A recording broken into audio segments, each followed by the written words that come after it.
I'm sure some of those points in this video will really surprise you, because they surprised me actually when I made that video. So let's clear first what is actually phase. The easiest way to see this is if we open up a synthesizer. So here we have a saw wave, and you might assume it starts here and it ends here.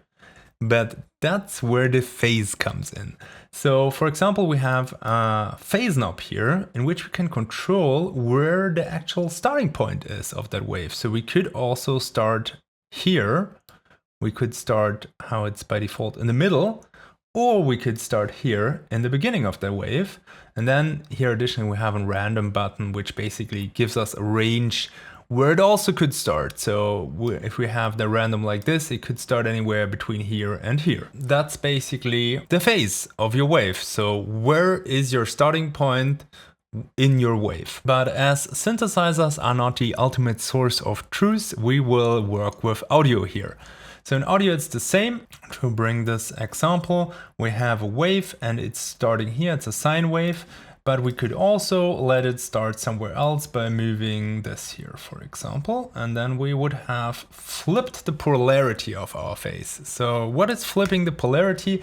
It's if you make everything which is on the top go on the bottom, and everything which goes on the bottom goes on top. So basically mirroring around the act. So that's what I did by moving this starting point. So that's the phase.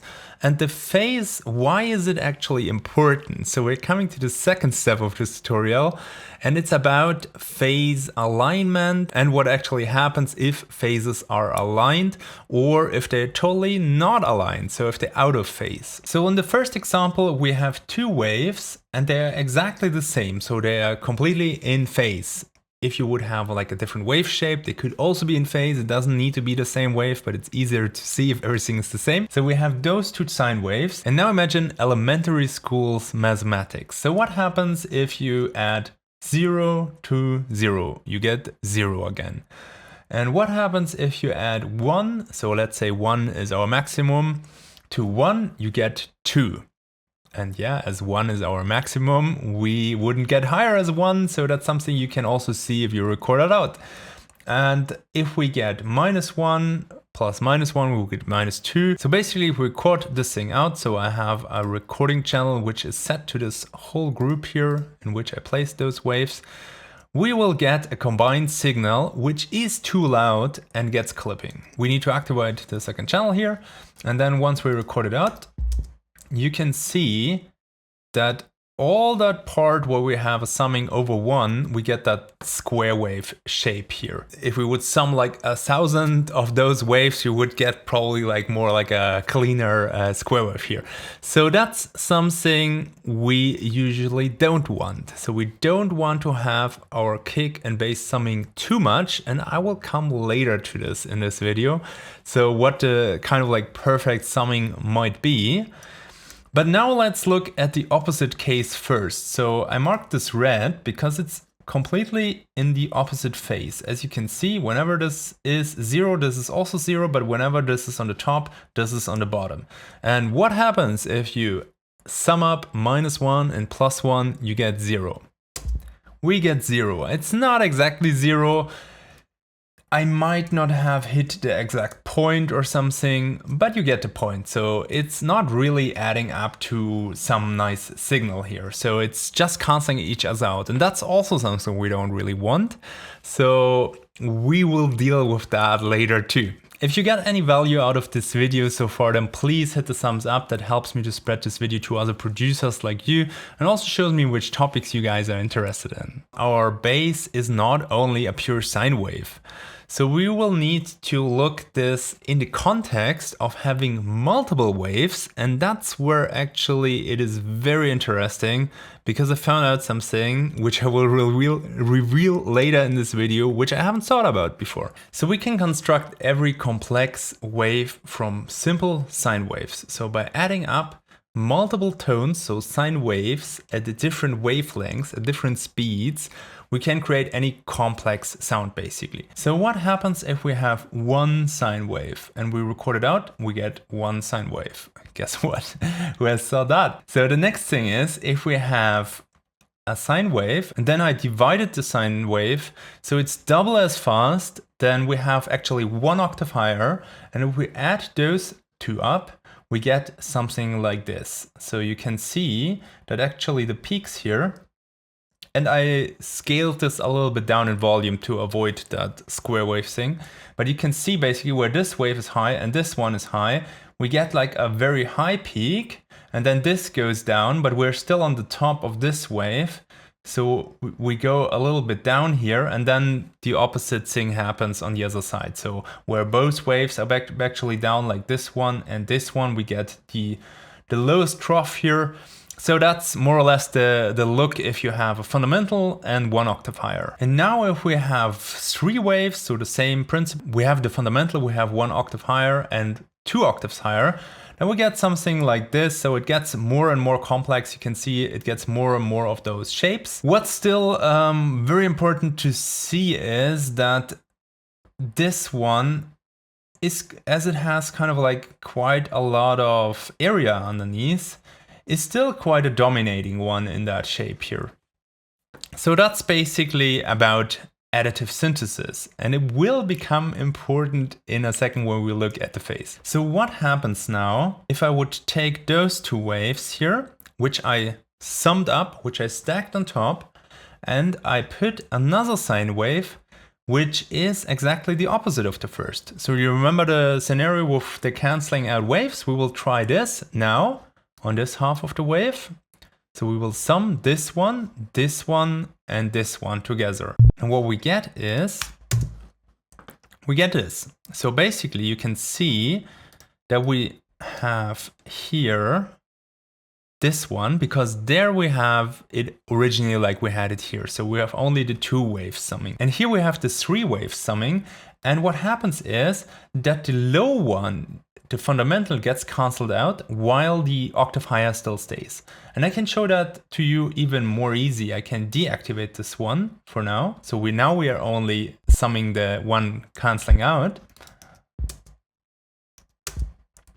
And you can see that we get like 0 here, and then we have our original wave because there is none here. So that's what happens basically if we sum this. And why is this important?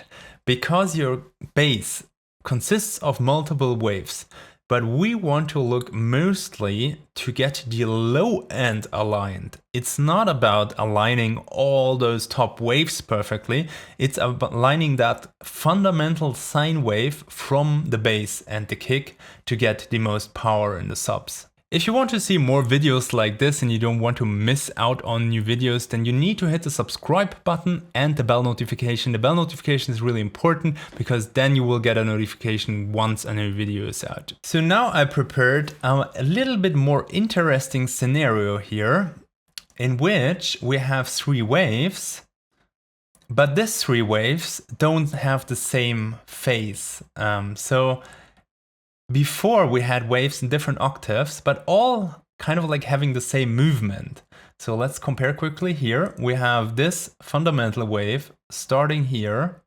This one starts more random, so I marked this blue. So green is kind of like the original, blue is a random starting point in here, and red is the reverse polarity in which we put all the peaks to the bottom and all the troughs to the mountains.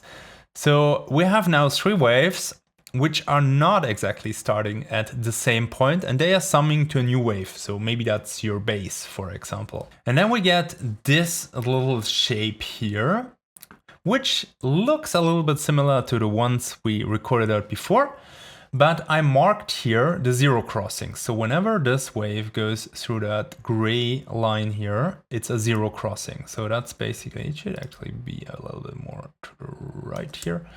So it's exactly the point where it crosses here and here and here and here, and then it starts to repeat. So basically this whole part is one wave cycle, we could say. And I did that because I want to have a look with you what happens if we actually layer this original wave from the top here, this one, over it, so that you can see how the fundamental looks in the summed wave.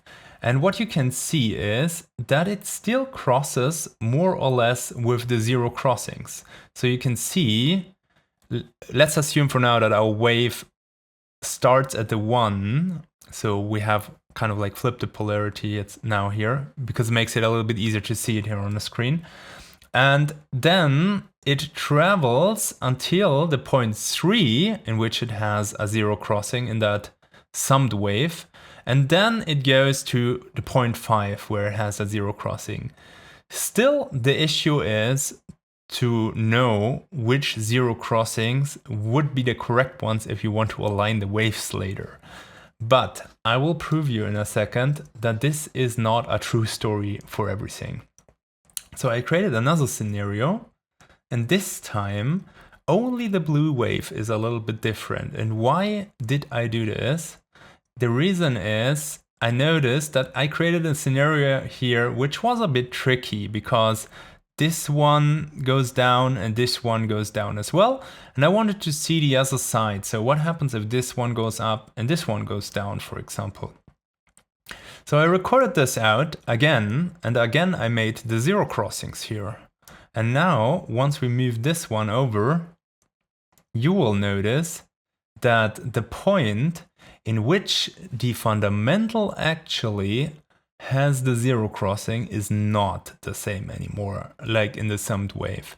And this is something which, in my opinion, makes it impossible with certainty to align bass and kick with something like the Megascope, for example. And that was actually what surprised me as well. And I just noticed this today when I was recording these examples out, but we will have a short talk about this. First of all, you might argue that if you go into a synthesizer and have a close look at the wave, that the phases, you can control the phases of each of those here. And actually, as I see, they are not all on the same spot. And just to explain this really quickly, so this is your fundamental wave. So this one is 2 octaves higher and the other one is 3xt fundamental. So a bit like we did in the examples for layering the sine. So this is the volume of each of those waves and this is the phase. So and you get this shape by having different volumes for different octaves and different phases, actually those alternating phases here. I want to make a point more, even if you manage to control that in the synthesizer, to have all the waves starting exactly at the same zero crossing, which then you could read out definitely that zero crossing from the summed wave. I hope you're still with me. Then I would still argue with you that if you put any processing like this here, like an EQ3, in which you can split bands, for example, or a saturation plugin, that you will shift those bands phases. And then we maybe end up in the last scenario in which your zero crossings are not the same than the zero crossings of the fundamental. So I will show you a better way to solve this. To show you how to do kick and bass alignment better, I will go with an example of my new sample pack. So if you haven't seen it, it's the fundamental of every track, a great kick and bass and a strong drum groove. So you can use this for learning or you can use this to build your track up on it. So maybe you have some cool ideas, some leads or some arrangement, but you don't really get the power because the fundamental is missing, then this pack is exactly right for you. So check it out. You're not only getting this great pack, you're also helping me to support my channel.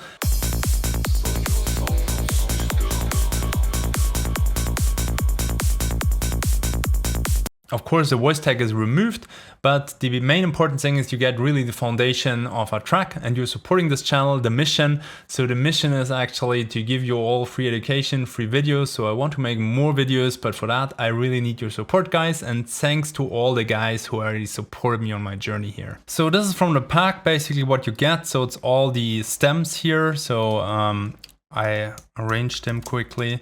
So you have master stems if you don't want to change anything, and you have group stems if you just want to leave the whole group as it is, and then you have basically individual stems. So if you decide that something is not in the mix how you want to have it, for example, some drums might be too loud for your leads in the end, then you can still adjust this, or you can put EQs and stuff on that, or processing, that you have it exactly how you want it. So it's just kind of like the foundation in which you can then alter and add to whatever you want to. But anyways, I want to show you quickly what my vision about kick and bass phase alignment is. And it is basically that I put an LFO tool here on the kick and bass channel, because that's where the summing already happened. And that's the important point, because after this video, I won't trust anything in an individual channel anymore here. And you can see that we have our kick here when I play and the bass. And what I want to avoid is two things. The first thing is that I get a canceling out here where the kick is. And the second thing is that I get like a crazy build-up where the kick is. I have tracks, to be honest, in which it goes higher than the original kick. But lately I go a little bit more bouncy, I would say, and in which I try to preserve the shape of the kick a little bit more.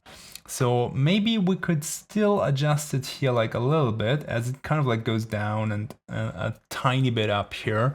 But I want to quickly show you a few ways what you can do. So the first thing is what you can do. You can cut the lows. So basically you take a volume shaper, you set something for the lows, a split point here, and then you put some kind of like curve which cuts all the lows where the kick is.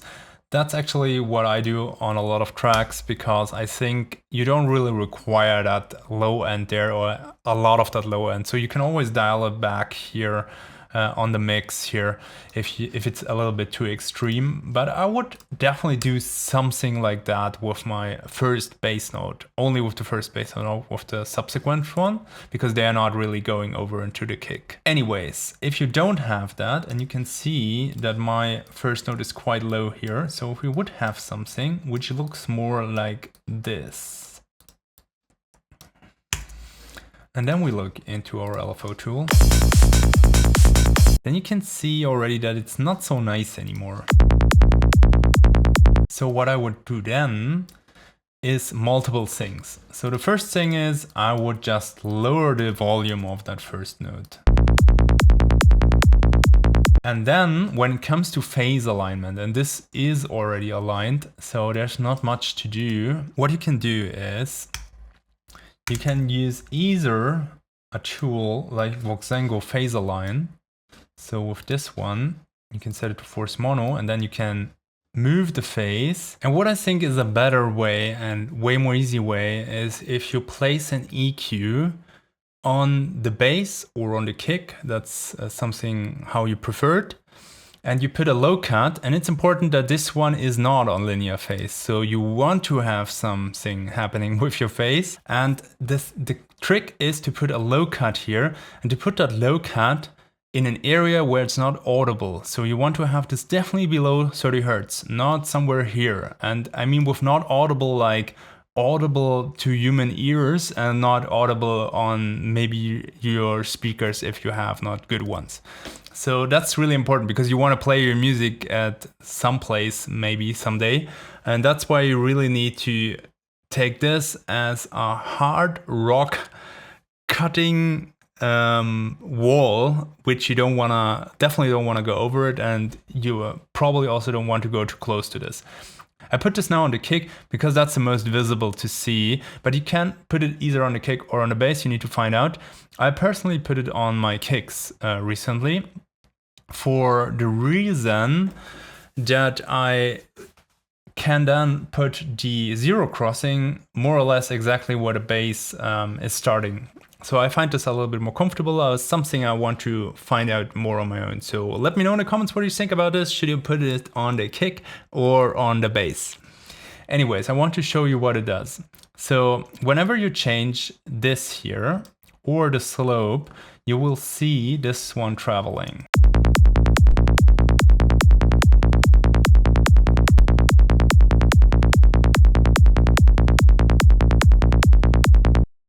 Or if I move it sideways.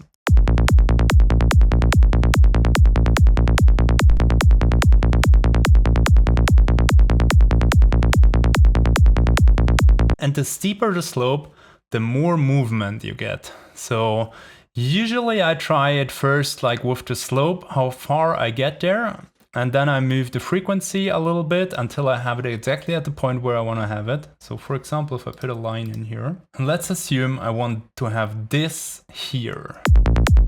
or this here.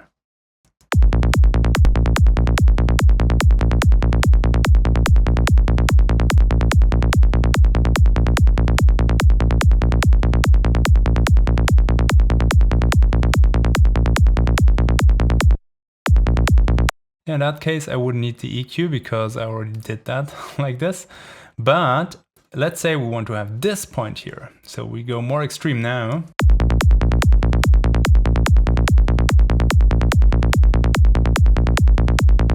So we could exactly move it where we want with just an EQ. So no extra tool is required. I guess you can do that with stock EQ. Here you have a little bit more option with the slopes and everything.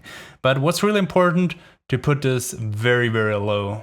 And I think it's a very clean way to do that. And that's a really quick point. Once we have this aligned, I already did it a little bit here, but how you can actually get the shape from the kick here.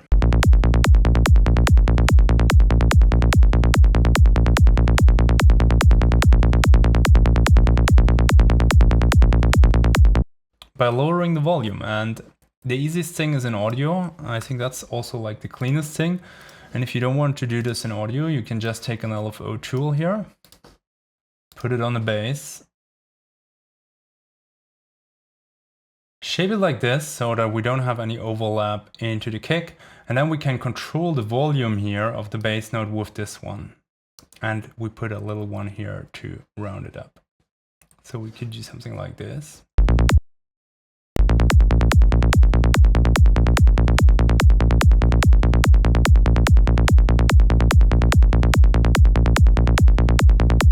And then you can put it to the exact volume so that you get a nice shape over here. Anyways, don't forget to bounce it after you process it. It will reveal the ultimate truth only in audio. And also you're sure that maybe you're opening the plugin another day and your computer is set to some different settings and there happens something strange in your DAW. And then everything might be gone what you did there, like millimetrically, things like that. So just to be sure, bounce it in audio is always the best. And I made a video how you can create kicks very simple from sample kicks. So you can make your own kick out of samples which you already like with a very simple Ableton rack. So you should watch this video next if you're interested in that.